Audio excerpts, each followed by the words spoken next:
ओम शांति। अजय मुझे तारीख है 25/6/2024। अज मीठा मीठा बाप दादा चवंदा मीठे मीठे ॿार पक्को पक्को निश्चय करो कि असां आत्मा आहियूं। आत्मा सम्झी करे हर कर्म शुरू करो त पाप यादि ईंदो, त पाप बि न थींदो। प्रश्न: कर्मातीत स्थिति खे प्राप्त करण लाइ कहिड़ी महिनत हर हिक खे करणी आहे? कर्मातीत स्थिति जे समीपता जी निशानी छा आहे? उत्तरा: कर्मातीत ठहिण लाइ यादि जे बल सां पंहिंजी कर्मेंद्रियनि खे वश करण जी महिनत करो। यादि जे बल सां पंहिंजी कर्मेंद्रियनि खे वश करण जी महिनत करो। अभ्यास करो मां निराकार आत्मा, निराकार बाप जी संतान, सभु कर्मेंद्रियूं निर्विकारी ठही वञनि। इहा ज़बरदस्त महिनत आहे। असांजी सभु कर्मेंद्रियूं निर्विकारी थी वञनि। इहा ज़बरदस्त महिनत आहे। असांजी सूक्ष्म कर्मेंद्रिय बि, मन बुद्धि संस्कार बि ऐं स्थूल कर्मेंद्रिय बि सभु संपूर्ण निर्विकारी थी वञनि। जेतिरो कर्मातीत अवस्था जे समीप ईंदा वेंदा ओतिरो अंग अंग शीतल ऐं सुगंधित थींदो वेंदो।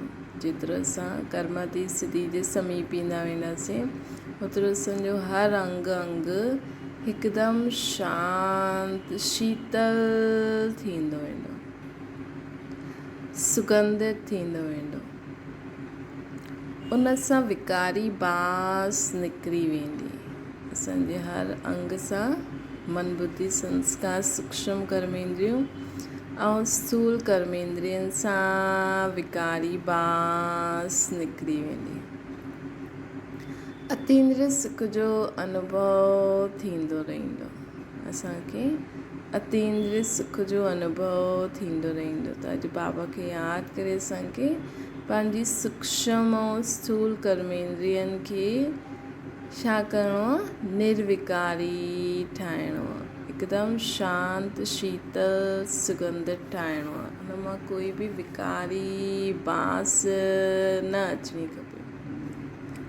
असांजी कोई बि कर्मेंद्रिय सां विकारी बांस न अचणी खपे। निर्विकारी थी वञनि। असांजी हर कर्मेंद्रियूं ईअं थी वञनि कि असां सदा इंद्रियनि खां परे बाबा जी यादि में सदा अतीन्द्रिय सुख जे झूले में झूलदा रहूं। ओम शांति। शिव भॻवान वाजे। इहे त ॿारनि खे न ॿुधाइणो आहे कि कंहिंजे प्रति। ॿार ॼाणंदा आहिनि शिव बाबा ज्ञान जो सागर आहे, मनुष्य सृष्टि जो बीज रूप आहे, त ज़रूरु आत्माउनि सां ई ॻाल्हि कंदा न। ॿार ॼाणंदा आहिनि शिव बाबा असांखे पढ़ाइनि था। बाबा अक्षर सां सम्झंदा आहिनि परमात्मा खे ई बाबा चईंदा आहिनि। सभु मनुष्य मात्र हुन परमात्मा खे ई फादर चईंदा आहिनि। बाबा परमधाम में रहंदा आहिनि। बाबा परमधाम में रहंदा आहिनि। पहिरियों पहिरियों इहा ॻाल्हि पकी करणी आहे, पंहिंजी खे आत्मा सम्झणो आहे ऐं इहो पक्को निश्चय करिणो आहे बाप जो ॿुधाइनि था उहा आत्मा ई धारण कंदी आहे। ऐं इहो पक्को निश्चय करिणो आहे कि बाप जो ॿुधाईंदा आहिनि उहा आत्मा में ई धारणा थींदी आहे। जो ज्ञान परमात्मा में आहे उहो आत्मा में अचिणो खपे।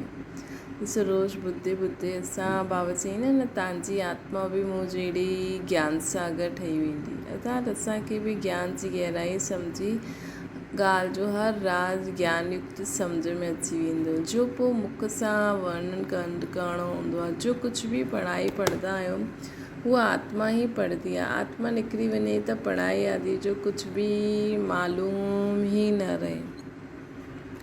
आत्मा संस्कार खणी वेंदी आहे, वञी करे ॿियो शरीर में वेंदी आहे। बसि आत्मा छा खणी वेंदी? संस्कार खणी वेंदी। पोइ ॿिए आत्मा में वञी करे पाठ वॼाईंदी। त पहिरियों पंहिंजी खे आत्मा पक्को पक्को सम्झणो आहे। देह अभिमान हाणे छॾे ॾियणो आहे। आत्मा ॿुधंदी आहे, आत्मा धारण कंदी आहे। आत्मा हिन में न हूंदी त शरीर हिले बि न सघे। आत्मा इन में न हूंदी त शरीर हिले बि न सघे। हाणे तव्हां ॿारनि खे पको पको निश्चय करिणो आहे। परमात्मा सां आत्माउनि खे ज्ञान ॾींदा आहिनि। असां आत्मा बि शरीर द्वारा ॿुधंदा आहियूं। असां आत्मा बि शरीर द्वारा ॿुधंदा आहियूं ऐं परमात्मा शरीर द्वारा ॿुधाइनि था। असां आत्मा शरीर द्वारा ॿुधंदा आहियूं, बाबा शरीर द्वारा ॿुधाइनि था। इहे घड़ी घड़ी भुलिजी वेंदा आहियो, देह यादि अची वेंदी आहे। इहे बि ॼाणंदा आहियो सुठा व बुरा संस्कार आत्मा में ई रहंदा आहिनि। शराब पीअण, छी ॻाल्हियूं, इहे बि आत्मा ई कंदी आहे। ऑर्गन्स द्वारा आत्मा ही न ऑर्गन्स द्वारा एतिरो पार्ट वॼाईंदी आहे। पहिरियों आत्म अभिमानी ज़रूरु ठहिणो आहे। साक्षी थी करे ॾिसो असांजी आत्मा में कहिड़ा कहिड़ा उल्टा सुल्टा वीचार ईंदा आहिनि जेके असां कर्मेंद्रियनि द्वारा करे ॾींदा आहियूं। उन्हनि सां हाणे असांखे नफ़रत अचणी खपे। त बाबा चवंदा आहिनि आत्मा ही न ऑर्गन्स द्वारा एतिरो पार्ट वॼाईंदी आहे। पहिरियों आत्म अभिमानी ज़रूरु ठहिणो आहे। बाप आत्माउनि खे ई पढ़ाईंदा आहिनि। आत्मा ई पोइ इहा नॉलेज साथ खणी वेंदी। छा खणी वेंदी? संस्कार खणी वेंदी। जेका हाणे असां बाबा खे यादि करे पंहिंजा संस्कार ठाहियूं था न, सदा शांत रहण, सुखी रहण, प्रेम सां रहण, आनंद में रहण, पवित्र रहण, ये संस्कार असां खणी वेंदासीं। सदा ख़ुदि खे आत्मा सम्झणु छो सत्युग में बि यादि रहंदो कि मां आत्मा आहियां। मतिलबु इहे सम्झ हूंदी असांखे। त इहे संस्कार हाणे त विझणा आहिनि। आत्म अभिमानी ज़रूरु ठहिणो आहे। बाप आत्माउनि खे ई पढ़ाईंदा आहिनि। आत्मा ई पोइ इहे नॉलेज साथ में खणी वेंदी आहे। जीअं हुते परमात्मा ज्ञान सहित रहंदा आहिनि न, वैसे तव्हां आत्मायूं पोइ नॉलेज साथ में खणी वेंदव। पोइ पंहिंजे समय ते असां हेठि ईंदासीं। मां तव्हां ॿारनि खे हिन ज्ञान सहित वठी हलंदा आहियूं। इन करे चवंदा आहियूं कि असां सभु आत्मायूं भरतू हथ वेंदासीं। पोइ तव्हां आत्माउनि खे पाठ में अचिणो आहे। तव्हांजी पाठ आहे नई दुनिया में प्रालब्ध भोगण।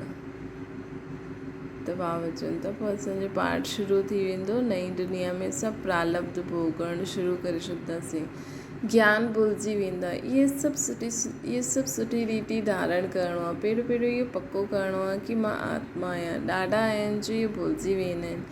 पंहिंजे साथ ॾाढी महिनत करणी आहे। विश्व जो मालिक आहे ठहिणो आहे त इहे महिनत बग़ैर थोरी ठहींदव। घड़ी इन पॉइंट खे भुलिजी वेंदा आहिनि छो जो इहा आहे नई नॉलेज। जॾहिं पंहिंजे खे आत्मा भुलिजी देह अभिमान में अची वेंदा आहियो त कुझु न कुझु पाप थी वेंदो आहे।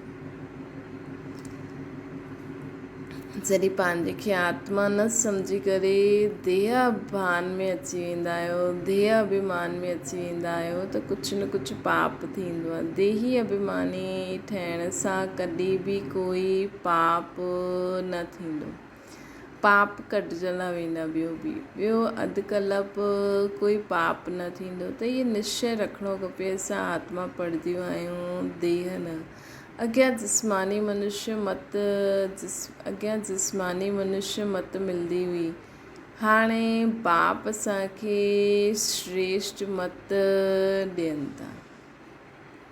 देही अभिमानी बाप असांखे देही अभिमानी ठहिण जी मत ॾींदा न। आत्म अभिमानी आत्मा शुद्ध आहे त असांखे आत्मा जा ई गुण संस्कारनि खे सुठो ठाहिणो आहे। उन्हनि सुठी आत्मा जे गुण स्वभाव संस्कार द्वारा ई कर्म करिणो आहे। त भॻवान बि असांखे बाबा बि असांखे अहिड़ी ई श्रीमत ॾींदा न। ये नई दुनिया जी बिल्कुलु ई नई नॉलेज आहे। तव्हां सभु नया ठही वेंदव। इन में मुंझण जी ॻाल्हि कोन्हे। अनेक बार तव्हां पुराणे खां नया, नए खां पुराणा ठहींदा आहियो। हिन करे सुठी रीति पुरुषार्थ करणो खपे। असां आत्माऊं कर्मेंद्रिय द्वारा इहा कमु कंदा आहियूं। असां आत्मा आहियूं, कर्मेंद्रियनि द्वारा इहे कर्म कंदा आहियूं। ऑफिस आदि में बि पंहिंजे खे आत्मा सम्झी करे कर्मेंद्रियनि सां कमु कंदा रहो त सिखलाइण वारो बाप ज़रूरु यादि ईंदो। ऑफिस आदि में भी पंहिंजे खे आत्मा सम्झी करे पंहिंजे खे आत्मा सम्झी करे कर्मेंद्रियनि सां मां कर्म करायां तो इहे सम्झी करे हलंदव त बाप ज़रूरु यादि ईंदा। आत्मा ई बाप खे यादि कंदी आहे। भल अॻियां बि चईंदा हुया असां भॻवान खे यादि कंदा आहियूं, परंतु पंहिंजे खे साकार सम्झी करे निराकार खे यादि कंदा हुया। अॻियां बि सम्झंदा हुया कि असां भॻवान खे यादि कंदा आहियूं, परंतु पंहिंजे खे साकार सम्झ निराकार खे यादि कंदा हुया। पंहिंजे खे निराकार सम्झी निराकार खे यादि कॾहिं केरु कंदो ई न आहे। हाणे तव्हांखे पंहिंजे खे निराकार आत्मा सम्झी करे निराकार बाप खे यादि करिणो आहे। ये ॾाढी वीचार सागर मंथन करण जी ॻाल्हि आहे। भल कोई लिखंदा आहिनि असां 2 घंटा यादि में रहींदा आहियूं, कोई चईंदा आहिनि असां सदैव शिव बाबा खे यादि कंदा आहियूं, परंतु सदैव कोई यादि करे न सघे। बाबा चवनि था सदैव कोई यादि करे न सघे। अगरि यादि कंदो त पहिरियों खां ई कर्मातीत अवस्था थी वञे। कर्मातीत अवस्था त वॾी ज़बरदस्त महिनत सां थींदी आहे। कर्मातीत अवस्था त वॾी महिनत सां ज़बरदस्त महिनत सां थींदी आहे। कर्मातीत अवस्था अर्थात जीते जी मुर्दो। त कर्मातीत अवस्था ॾाढी ज़बरदस्त महिनत सां थींदी आहे।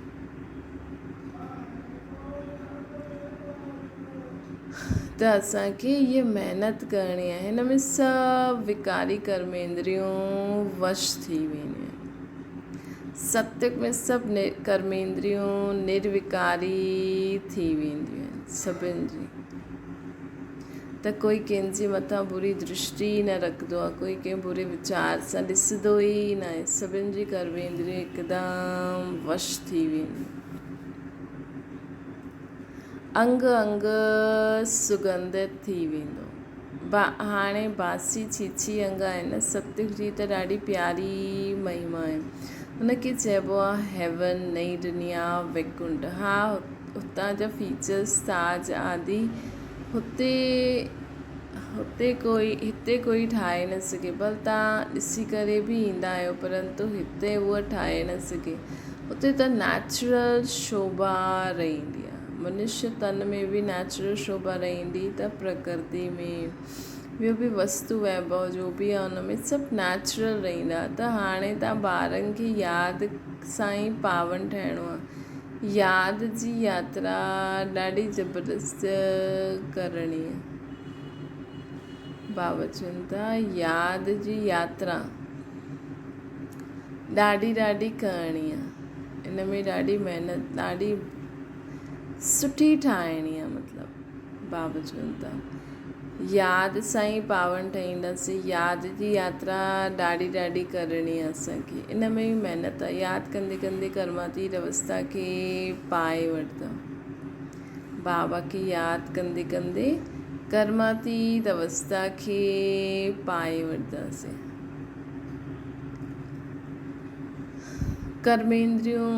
सभु कर्मेंद्रियूं असांजी शीतल थी वेंदियूं। अंग अंग ॾाढो सुगंधित थी वेंदो, बदबू न ईंदी। हाणे त तव्हां सभी कर्मेंद्रियनि में बदबू आहे न तव्हांजी। इहे शरीर कोई कम जो ई न आहे। तव्हांजी आत्मा हाणे पवित्र ठहे थी। शरीर त ठही न सघे। उहे सभु ठहींदा तॾहिं जॾहिं तव्हांखे नयो शरीर मिली वेंदो। अंग अंग सुगंध थी वञे। इहा महिमा देवताउनि जी आहे। त असांखे बाबा खे यादि करे पंहिंजे ॿाहिरां ऐं पंहिंजे शरीर खे बि बाबा जी रेस ॾेई करे सदा पवित्र ठाहींदा रहो न। बाबा जी जेकी किरणियूं आहिनि उहा आत्मा अनुभव करो। बाबा जी आत्मा में तो शक्ति भरनि ई था। लेकिन बाबा जी आत्मा जॾहिं असांजी आत्मा में जो किरणियूं निकिरंदियूं उहे असांजे पूरे शरीर में फैलनि थियूं और इन सां असांजी हर कर्मेंद्री बि पावन थी थींदी वञे अर्थात पंज तत्व बि पावन था थींदा वञनि। बाबा चवंदा आहिनि त ॿारनि खे ॾाढी ख़ुशी हुजणी खपे। बाबा आया आहिनि त ख़ुशी जो पारो चढ़णो खपे न। बाबा चवंदा आहिनि मूंखे यादि करो त विक्रम विनाश थींदा। गीता जा अक्षर केतिरा क्लियर आहिनि। बाबा चयो बि आहे मुंहिंजे जो भक्त आहिनि जो गीता पाठी आदि हूंदा उहो कृष्ण जा पुजारी ज़रूरु हूंदा। बाबा चवंदा आहिनि जो मुंहिंजा जो भक्त आहिनि जो गीता पाठी आहिनि उहे कृष्ण जा भक्त ज़रूरु हूंदा। तॾहिं बाबा चवंदा आहिनि देवताउनि जी पुजारियुनि खे ॿुधाइणो खपे त शिव बाबा जा भक्त गीता पाठी त कृष्ण जा बि भक्त देवी देवताउनि जी पुजारियुनि खे ज़रूरु ॿुधाइणो खपे। मनुष्य शिव जी पूजा कंदा आहिनि त ॿियो चई ॾींदा आहिनि सर्वव्यापी। ग्लानी कंदे उहे बि मंदरनि में रोज़ु वेंदा आहिनि। शिव जे मंदर में ढेर जा ढेर वेंदा आहिनि। ॾाढी ऊची सीढ़ी चढ़ी करे वेंदा आहिनि। उन्हनि जो नाम बाबा चवनि थो ॾाढी ऊची सीढ़ी चढ़ी करे वेंदा आहिनि मथे में। शिव जा मंदर में ढेर वेंदा आहिनि। ॾाढी ऊची सीढ़ी चढ़ी करे वेंदा आहिनि मथे में। शिव जो मंदरु मथे ठाहींदा आहिनि। शिव बाबा बि अची करे कंहिंजे शिव बाबा बि अची करे सीढ़ी ॿुधाईंदा आहिनि। शिव बाबा जा ॾाढा ऊचा ऊचा मंदर हूंदा आहिनि न त इहे ॾिस बाबा असांखे राज ॿुधाए थो। ॾाढी ऊची सीढ़ी चढ़ी करे वेंदा आहिनि मथे। शिव बाबा जे मंदरु मथे ठाहींदा आहिनि। शिव बाबा बि अची करे असांखे सीढ़ी ॿुधाईंदा आहिनि कहिड़ो नर्क खां स्वर्ग ते पहुचण जी सीढ़ी। उन्हनि जो नाम उन्हनि जो ठाव ऊचो आहे केतिरो मथे वेंदा आहिनि न इन करे मथे मथे ठाहींदा आहिनि। बाबा गुप्ता त गुफ़ाउनि में बि ठाहींदा आहिनि है न। त बद्रीनाथ अमरनाथ हुते शिव जा मंदर आहिनि ऊच चढ़ाइण वारा आहिनि त उन्हनि जो मंदर बि ॾाढो ऊच ठाहींदा आहिनि। बाबा असांखे ॾाढो ऊचो ठाहींदा आहिनि स्थिति में इन करे उन्हनि जा मंदर बि ॾाढा ऊचा ऊचा ठाहींदा आहिनि। हिते गुरु शिखर जो मंदर बि ऊची पहाड़ी ते ठाहींदा आहिनि। ऊच बाप वेही तव्हांखे पढ़ाईंदा आहिनि। दुनिया में ॿियो कोई न ॼाणंदो आहे कि शिव बाबा असांखे अची करे पढ़ाईंदा आहिनि। हुते उहो त सर्वव्यापी चई ॾींदा आहिनि। हाणे तव्हांजे साम्हूं एम ऑब्जेक्ट बि बीठी आहे सिवाइ बाप जे ॿियो कोई चईंदो न। हाणे तव्हांजे साम्हूं एम ऑब्जेक्ट बि बीठी आहे सिवाइ बाप जे ॿियो कोई चईंदो न कि हीअ तव्हांजी एम ऑब्जेक्ट आहे श्री लक्ष्मी श्री नारायण ठहिण। इहे बाप ई तव्हां ॿारनि खे बदिलाईंदा आहिनि। तव्हां पोइ ॿियनि खे बाबा चवनि था शिव बाबा ई अची करे असांखे सम्झाइनि था इहे सभु।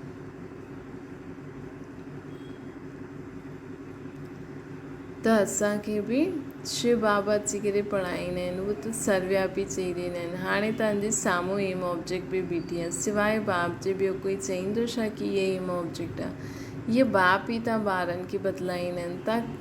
तव्हां कथा बि सत्यनारायण जी ॿुधंदा आहियो। उहो जो पास्ट थी वेंदो आहे उनजी कथायूं ॿुधाईंदियूं आहिनि कि अॻियां छा थियो जेकी कहानी चई ॾींदा आहिनि। इहे ऊच ते ऊच बाप वॾे ते वॾी कहानी ॿुधाईंदा आहिनि असांखे।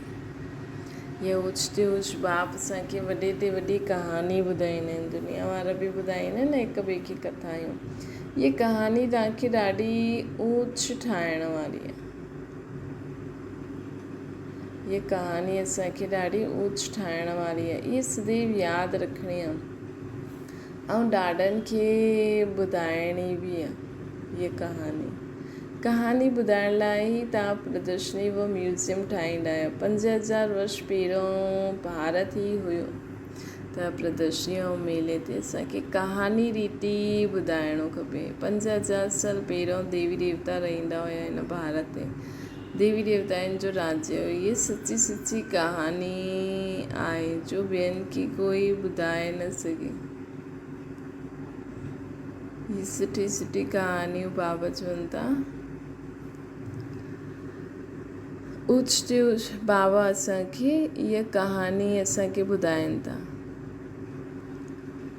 ये कहानी तव्हांखे ॾाढो ऊच ठाहिण वारी आहे। ये सदैव यादि रखणी आहे, ॿियो ॾाढनि खे ॿुधाइणी आहे। कहानी ॿुधाइण लाइ तव्हां प्रदर्शनी ऐं म्यूज़ियम ठाहींदा आहियो। 5000 वर्ष पहिरियों भारत ई हुयो जंहिंमें देवी देवताउनि जो राज्य हुयो। ये सची सची कहानी आहे जो ॿियो कोई असांखे ॿुधाए न सघे।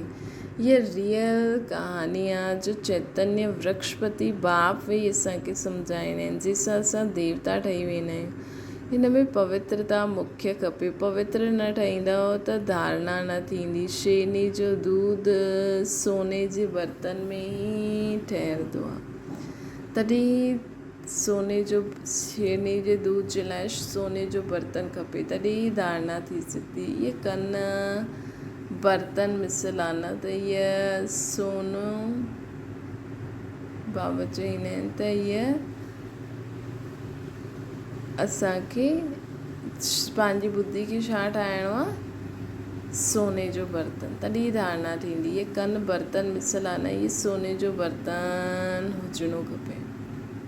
अॼु बाबा असांजी कर्मेंद्री कन खे चवनि था कि कन असांजो सोने जो बर्तन हुजणो खपे। हाणे पथर जो आहे, सोने जो ठहे तॾहिं असांजी धारणा बि थी सघे। वॾो अटेंशन सां ॿुधणो, धारण करिणो। कहानी त ईज़ी आहे न, कहानी त ईज़ी आहे जो कमाई ते वेंदा आहिनि न हेॾे होॾे। बाबा कहानी त ॾाढी ईज़ी आहे जो गीता में लिखियलु आहे। गीता में बि इहे लिखियलु आहे 84 जन्मनि जी कहानी जो गीता में लिखी आहे। उहा कहानी ॿुधी करे कमाई कंदा आहिनि। ॿुधण वारनि सां उन्हनि जी कमाई थी वेंदी आहे।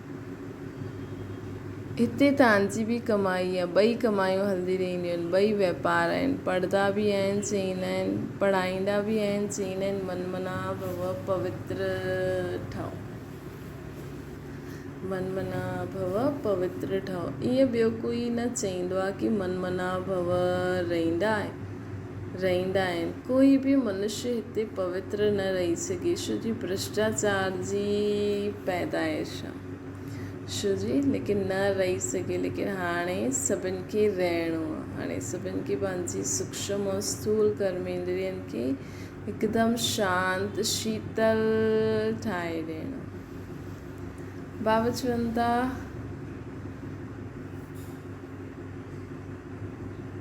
कि उहा माण्हू त कोई चई न सघे कि पवित्र रहो, छो जी भ्रष्टाचार जी पैदाइश आहे। रावण राज्य कलयुग अंत ताईं हलणो आहे, हुन में पावन थियणो आहे। पावन चइबो आहे देवी देवताउनि खे, न कि मनुष्यनि खे।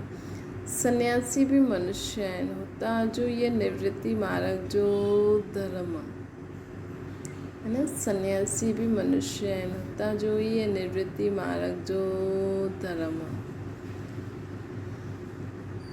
उन्हनि जो आहे ई निवृत्ति मार्ग जो धर्म। त पावन चइबो आहे देवी देवताउनि खे, मनुष्यनि खे न। बाप चवंदा आहिनि कि मूंखे यादि करो त तव्हां पवित्र ठही वेंदा। भारत में प्रवृत्ति मार्ग जो ई राज्य हलंदो आहे। निवृत्ति मार्ग वारनि सां असांजो कोई कनेक्शन न आहे। हिते त स्त्री पुरुष ॿई पवित्र खपनि। ॿई पहिया हलंदा आहिनि त ठीकु आहे, न त झगड़ा थींदा रहंदा आहिनि। पवित्रता ई झगड़ो थींदो आहे न। ॿियो कोई सत्संग में पवित्रता जो झगड़ो थिए ईअं कॾहिं ॿुधियो? ॿिए कंहिं सत्संगनि में पवित्रता ते झगड़ो थिए ईअं कॾहिं ॿुधियो?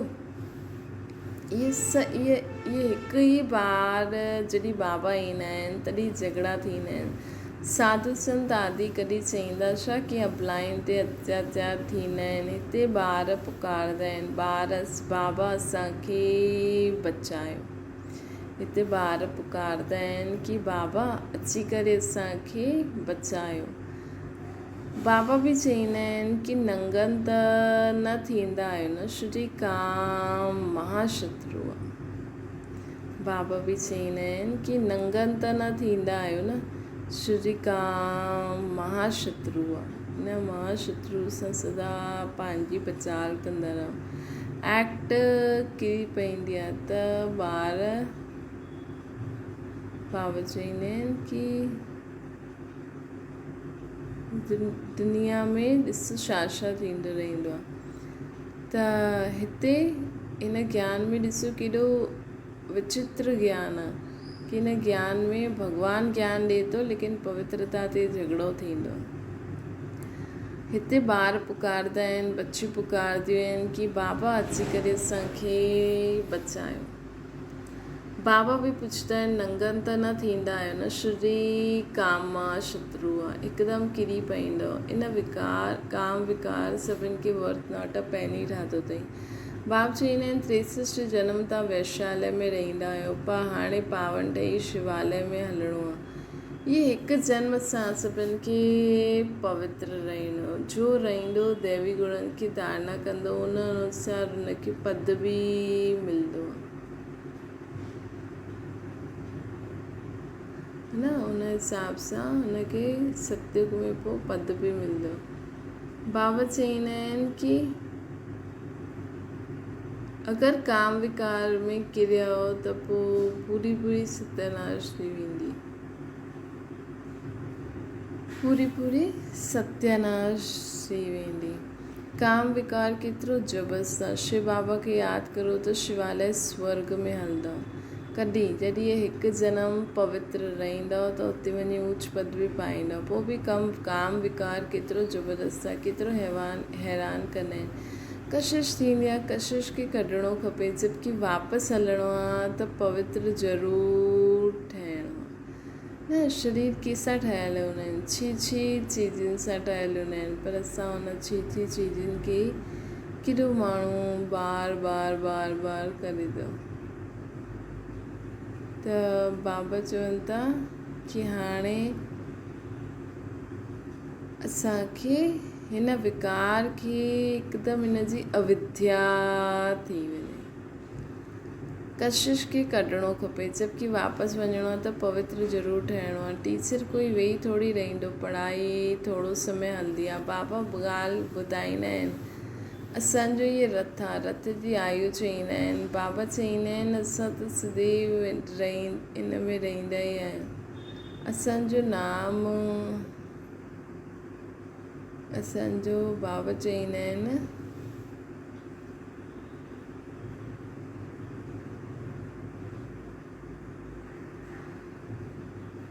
त असांखे छा करिणो आहे, हाणे पवित्र ठहिणो आहे। अॼु बाबा जी मुरली आहे कि असांखे पवित्र ठहिणो आहे। टीचर कोई बाबा थोरी वेही रहंदा हिते, बाबा त हली वेंदा न। इन करे गफ़लत न करो, पढ़ाई थोरो समय हलंदी। बाबा ॿुधाए ॾींदा आहिनि असांजो इहे रथ आहे, रथ जी आयु चईंदासीं। बाबा चईंदा आहिनि असां त सदैव अमर आहियूं, असांजो नाम ई आहे अमरनाथ। बाबा त सदैव अमर एवर प्योर आहिनि, पुनर्जन्म न वठंदा आहिनि। इन करे अमर कथा चइबो, अमरनाथ चइबो। ताकि अधु कल्प जे लाइ असांखे बि बाबा अमर ठाहे छॾींदा आहिनि। पोइ बि तव्हां पुनर्जन्म वठंदा आहियो न। पोइ असांजो सतयुग में जीअं जन्म वठंदासीं तॾहिं खां असांजी डिग्री किरंदी ईंदी। पोइ असां हुन अनुसार पुनर्जन्म बि वठंदा वेंदासीं। हाणे तव्हां ॿारनि ॼाणियो आहे मथे। हाणे असां ॿारनि खे वञिणो आहे मथे। मुंहुं हुन तरफ़ बाबा चईंदा आहिनि हाणे असां सभिनि खे काॾे वञिणो आहे, मथे वञिणो आहे। मुंहुं हुन तरफ़ हुजे ऐं टंग हिन तरफ़ हुजे। मुंहुं हुन तरफ़ हुजे ऐं टंग असांजी हिन तरफ़ हुजे। पोइ हिन तरफ़ मुंहुं छो फेरणो आहे? चईंदा आहिनि बाबा भूल थी वई। ॿार चईंदा आहिनि बाबा भूल थी वई। छोजी बाबा चईंदा आहिनि न हेॾे होॾे मुंहुं छो था करो, मुंहुं हिन तरफ़ थी वञे, मुंहुं हिन तरफ़ थी वियो बाबा, भूल थी वई, मुंहुं हुन तरफ़ थी वियो त गोया उल्टा थी विया। तव्हां बाप खे भूल देह अभिमानी ठाहींदा आहियो त उल्टा ठही वेंदा। बाबा सभु कुझु बतलाए ॾींदा आहिनि। बाप सां कुझु बि मांगणो न आहे कि ताक़त ॾियो, शक्ति ॾियो। बाप त रास्तो बतलाईंदा आहिनि, योग बल सां अहिड़ो ठहिणो आहे त योग बल सां एतिरा साहूकार ठही वेंदा आहियो जो 21 जन्म कॾहिं असांखे मांगणो न पवंदो आहे। तव्हां कुझु बि मांगणो न पवंदो, एतिरो तव्हां बाप खां वठी वठंदा आहियो। सम्झायो बाबा त था कमाई कराईंदा आहिनि। चईंदा आहिनि जो चाहे सो लक्ष्मी नारायण ठाहो, लक्ष्मी नारायण आहे हाईएस्ट। पोइ लक्ष्मी नारायण अगरि ठहिणो आहे त ओतिरो पवित्रता बि धारणा करणी। ये लक्ष्मी बाबा चईंदा आहिनि जो चाहे सो लो, ये लक्ष्मी नारायण हाईएस्ट आहे। पोइ जो चाहे सो लो, पूरो पढ़ंदव न त प्रजा में हली वेंदव। प्रजा बि ज़रूरु ठहिणी आहे न। तव्हांजी म्यूज़ियम अॻियां हली करे ढेर थी वेंदव। तव्हांखे वॾा वॾा हॉल मिलंदा, कॉलेज मिलंदा जंहिंमें तव्हां सर्विस कंदा रहंदव। असांखे अॻियां हाणे मिलनि था न सभु कुझु ठहियलु मिले थो। हुते पंहिंजी स्टेज ते सॾु करायो असांखे, असांजो ज्ञान ॿुधनि था। त बाबा चईंदा आहिनि कि असांखे अहिड़ो ठहिणो आहे, न त प्रजा में हली वेंदो। प्रजा बि ज़रूरु ठाहिणी आहे। तव्हांजी म्यूज़ियम में अॻियां चली करे ॾेर ईंदा, तव्हांखे वॾा हॉल मिलंदा सर्विस जे लाइ, कॉलेज में सॾु कंदा। इहे जो शादियुनि जे लाइ हॉल ठाहींदा आहिनि इहे बि तव्हांखे ज़रूरु मिलंदा। त सम्झता शिव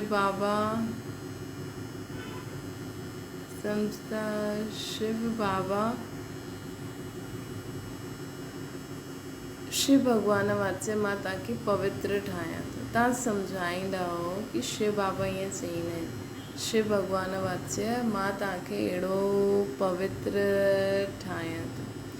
त ट्रस्टी हॉल ॾेई ॾींदा। अगरि तव्हां हुनखे चईंदा न कि शिव बाबा हीअं चवनि था कि असां तव्हांखे पवित्र ठाहींदासीं ऐं असां उन्हनि जो ज्ञान सभिनि खे ॾियूं था, त ट्रस्टी असांखे हॉल ॾेई छॾंदो। चओ भॻवान वाचे काम मां शत्रु जंहिंसां दुख पायो आहे, हाणे पावन ठही पावन दुनिया में हलणो आहे। तव्हांखे हॉल मिलंदा रहंदा। पोइ चईंदा टू लेट। बाप ठाहींदा आहिनि न असांखे अहिड़ो पावन, त असां न ठाहींदा आहियूं त तव्हां अॻियां हाणे पावन ठही पावन दुनिया में हलणो आहे, तव्हांखे हॉल मिलंदा रहंदा। पोइ चईंदा टू लेट। बाप चईंदा आहिनि मां अहिड़ो मुफ़्त में थोरी वठंदमि जो तव्हांखे भरी करे ॾियां। हाणे अगरि कोई न ॾींदो आहे, अगरि पोइ ॾिए त पोइ चईंदा बाबा टू लेट थी वियो। छो जी वरिसो वठण लाइ पोइ शक्ति ॾियणी पवंदी। वरिसो अगरि कंहिंखे ॾियणो आहे त हुन लाइ शक्ति ॾियणी पवंदी न। अगरि उहो असांखे धन संपत्ति ॾिए थो त असांखे बि ॾियणो पवंदो। त बाबा चईंदा आहिनि मां मुफ़्त में छो वठां जो पोइ मूंखे भरिणो पए। ॿारनि जे पाई सां तालाब भरिणो आहे। लकी ॿारनि जी पाई सां तालाब ठाहींदो आहे, बाक़ी त सभिनि जो मिट्टी में मिली वेंदो। त हिन करे अगरि कोई बि संकल्प आहे सेवा जो, कुझु ॾियण जो बाबा जे कार्य में, तुरंत ॾियो, है न। ईअं न सोचो ॾियूं न ॾियूं, ईअं हूअं जेको बि आहे जेको बि ॾेई सघंदा आहियो तुरंत ॾींदा वञो। बाक़ी त सभु कुझु मिट्टी में मिली वञिणो आहे। बाप हिन सां ॾाढी वॾी बसि बाबा सभिनि खां वॾो शराफ़ बि आहे, सोनार धोबी कारीगर बि आहे। ॾिसो केॾो वॾो शराफ़ आहे, छा वठी करे छा ॾींदो आहे, केॾो वॾो सोनार आहे। असांजी आत्मा में सभु खाद कढी छॾींदो आहे, केॾो वॾो धोबी आहे, सभिनि जी आत्माऊं शरीरनि खे धोई छॾींदो आहे, 5 तत्व बि था धुलजनि। केॾो वॾो कारीगर आहे बाबा जो, एॾी सुठी दुनिया ठाहींदा आहिनि। अच्छा मीठी मीठी सिकी लॾे ॿारनि प्रति माता पिता बाप दादा जो यादि प्यार ऐं गुड मॉर्निंग। रूहानी बाप जी सभिनि रूहानी ॿारनि खे नमस्ते। असांजी बि रूहानी माता पिता बाप दादा खे यादि प्यार गुड मॉर्निंग ऐं नमस्ते। धारणा जे लाइ मुख्य सार बाप जो सची सची कहानी ॿुधाईंदा आहिनि, उहा टेंशन सां ॿुधणी ऐं धारण करणी आहे। बाप सां कुझु बि मांगणो न आहे। 21 जन्मनि जी महिनत, 21 जन्मनि जे लाइ पंहिंजी कमाई जमा कंदा हलो। बाबा चईंदा आहिनि 21 जन्मनि जे लाइ पंहिंजी कमाई जमा कंदा रहो। बाप जी सची सची कहानी ॿुधाईंदा आहिनि, उहा टेंशन सां ॿुधणी बि आहे ऐं धारणा बि करणी आहे। बाप सां कुझु बि मांगणो न आहे।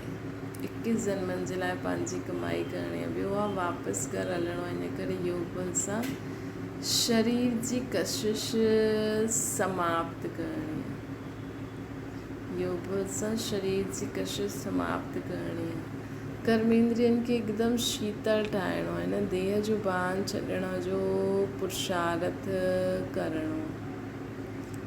ॿियो आहे वरदान आहे हिकु स्थान ते रहंदे हुए अनेक आत्माउनि जी सेवा करण वारा लाइट माइट संपन्न ठहो। जीअं लाइट हाउस माइट हाउस, जीअं लाइट हाउस हिकु स्थान ते स्थित थींदे हुए दूर दूर जी सेवा कंदा आहिनि, ईअं त सभी हिकु स्थान ते हूंदे हुए अव्यक्त सेवा जो अर्थ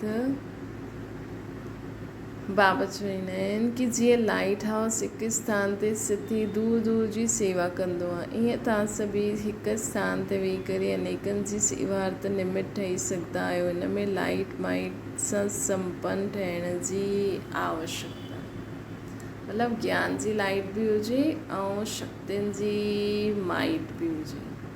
मन बुद्धि के सदा व्यर्थ सोचण सां मुक्त हुजे। मन मना भव जे मंत्र जो सहज स्वरूप हुजे। मनसा में शुभ भावना, श्रेष्ठ कामना, श्रेष्ठ वृत्ति, वृत्ति में असांजी श्रेष्ठ वृत्ति हुजे खपे। ऐं बाबा चवनि था श्रेष्ठ वाइब्रेशन सां संपन्न हुजे त ही सेवा सहज ऐं सफलता सहज करे सघंदी आहे। अगरि असांजी मनसा में शुभ भावना, श्रेष्ठ कामना, वृत्ति में ऐं वाइब्रेशन में वाइब्रेशन श्रेष्ठता सां वृत्ति ऐं श्रेष्ठ वाइब्रेशन सां संपन्न हुजे तॾहिं इहा सेवा सहज करे सघंदा आहियो। मनसा में शुभ भावना, श्रेष्ठ कामना हुजे, श्रेष्ठ वृत्ति हुजे, श्रेष्ठ वाइब्रेशन सां संपन्न हुजो तॾहिं असां इहा सेवा सहज करे सघंदा आहियूं। इनखे चइबो आहे मनसा सेवा। इनखे छा चइबो आहे? मनसा सेवा। त मनसा सेवा जे लाइ विशेष आत्म अभिमानी स्थिति जो अभ्यास करो, व्यर्थ सां मुक्त रहो ऐं सदा ई सर्व जे लाइ शुभ भावना शुभकामना कंदा रहो। श्रेष्ठ वृत्ति रखो, श्रेष्ठ वाइब्रेशन फैलायो। स्लोगन आहे हाणे तव्हां ब्रह्मण आत्मा आहियो, माइट ठहो, ॿियनि आत्माउनि खे माइट ठाहियो। हाणे तव्हां ब्रह्मण आत्माउनि खे माइट अर्थात शक्ति ॾियण जो कमु करो, अर्थात मनसा सेवा करो हिकु स्थान ते वेही करे। ऐं एॾा सारे आत्माउनि खे माइट ठाहियो जो चारो ओर विश्व में फैली करे बाबा जो संदेश, बाबा जो पैगाम सभिनि खे ॾियनि। अच्छा, ओम शांति। बाबा खे यादि करो।